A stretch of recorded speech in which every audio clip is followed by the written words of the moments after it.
College நேற்று முன்னாடி ஒரு சிலர் பார்க்குறேன், ஜஸ்ட் ஒரு நெயில் மட்டுமே, நெயில் அதில் ஒரு ஆர்ட் ஒர்க் பண்ணுறதுக்கு ஒய்ஃபுக்கு இவன் இஎம்ஐ போட்டுறான்.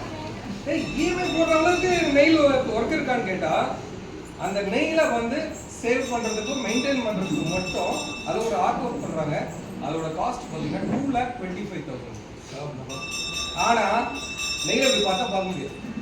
ஆனால் அந்த நெயிலுக்கு இவன் இஎம்ஐ போட்டு சாட்டிஸ்ஃபை பண்ணிடுறான். அது வந்து ட்ராப்.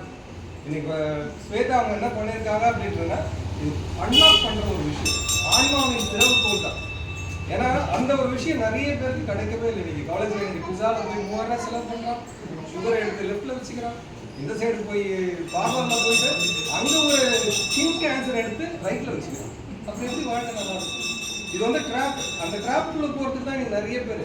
அதே தான் அந்த பழைய பால் சொல்லுவாங்க, மாப்பிள்ளை அவர் தான் போட்டுக்க சட்டை என்று. வீடு நிறைய பேர் இருக்காங்க, ஆனால் லோன் யாரோட வீடுன்னு கேட்டால் பேங்க் தர ஏன் வீடு இருக்கான். ஸோ எதுவுமே அவன் ஓன் பண்ணல. அதுதான் அசெட்டுக்கும் லிக்விடிட்டிக்கும் உள்ள டிஃபரன்ஸ்.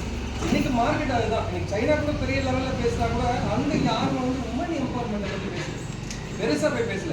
நேற்று ஒரு ஐடியில் பேசும்போது, சார் எப்போ பார்த்தாலும் என்ன உமன் எம்பவர்மெண்ட்ன்றீங்கன்னு. டேய், நீ எங்கிருந்து வந்தனே தெரியலையே, நீ வந்ததே கருவறையில் இருந்தானே, அப்போ அம்மாக்கு இருந்தானே நினைச்சிட்டா அவன் கூட வேலை செய்யற பொண்ணு நினைச்சிட்டான். இவனுக்கு தெரியல, தங்கச்சிக்கு வாங்கி கொடுத்துருப்போம், அம்மாவுக்கு பண்ணியிருப்போம், பொன்னாடிக்கு பண்ணிருப்போம், இதெல்லாம் யாரும் கிட்ட உமன் கேட்டகரி தான். ஆனா இவனுக்கு அது புரிதல் இல்லை. உமன்னாவே இவன் பெண் பை அப்படின்னு வெறுக்க ஆரம்பிக்கிறான். அப்படி கிடையாது. உமன்ன்றது நீ, உங்க அம்மா, தாத்தா, பாட்டி எல்லாருமே அந்த செக்டருக்குள்ள தான். ஓ, அம்மா அப்பா உள்ள வந்துருவாங்களான்னா உமனுக்குள்ளதான் மென் இருக்கு.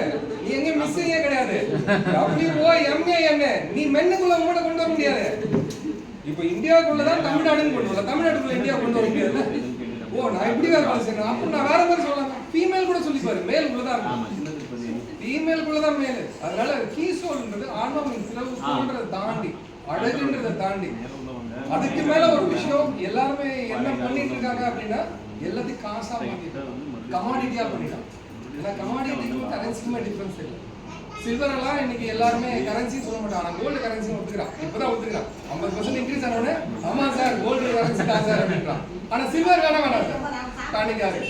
ஸோ கீசோல் இந்த ஒரு அழகு சாதனம், ஒரு இன்னர் கார்மெண்ட்ஸ், இதெல்லாம் பார்த்தீங்கன்னா இன்னைக்கு அது வந்து $1.6 trillion இருக்காங்க. இது வந்து 2 நாளுக்கு மேலே நான் ஒரு ரிப்போர்ட் எடுத்திருக்கேன். அது ஒரு NSE ரிப்போர்ட்டு. இதே ஆசியம் என்னவா இருக்கும், ஏன்னா இன்னைக்கு என்னவா இருக்கு, நாளைக்கு என்னவா ஆகும் நிறைய பேர் காணல. 2030க்குள்ள இன்னைக்கு NSE BSEன்னு சொல்லிட்டு entire market share Ambani, Adani எல்லாரும் இருக்கிற அந்த மார்க்கெட்டே வந்து 2013க்குள்ள நம்ம டைரக்ட் இண்டஸ்ட்ரி வந்து பீட் பண்ணும் அப்படின்றது ஒரு ரிப்போர்ட்டே குளோபல் லெவலில் இருக்கு. ரிலீஸ் பண்ணலாம். ஏன்னா ஆர்சிஎம் இன்னைக்கு நம்பர் 1 அந்த செல்லிங் பாயிண்ட் இருந்தாலும் அதோட வேகம் எப்படி இருக்குன்னா, நம்ம இந்தியன் குளோபலை வந்து பீட் பண்றதுக்கு மார்க்கெட் இருக்கு. ஆனா அதை வந்து ஸ்வேதா சின்னதாக இங்க அம்பத்தூர்ல இன்னைக்கு ஸ்டார்ட் பண்ணி விட்டாங்க. இதுதான் ஏன்னா ஸ்வேதா ஸ்டார்ட் பண்ண ஒரு கீ சோல் கிடையாது, ஒரு கீ ஸ்டார்ட் அப். அதுக்கான ஒரு ஓப்பனிங், அதுக்கான அதனால நீங்க ஒரு பிசினஸாவோ ஒரு விஷயமா ஒரு பாரம்பரிய ஒரு தலைமுறைக்கான ஒரு திறவுகோல். ஸோ நீங்க பேச வாய்ப்பு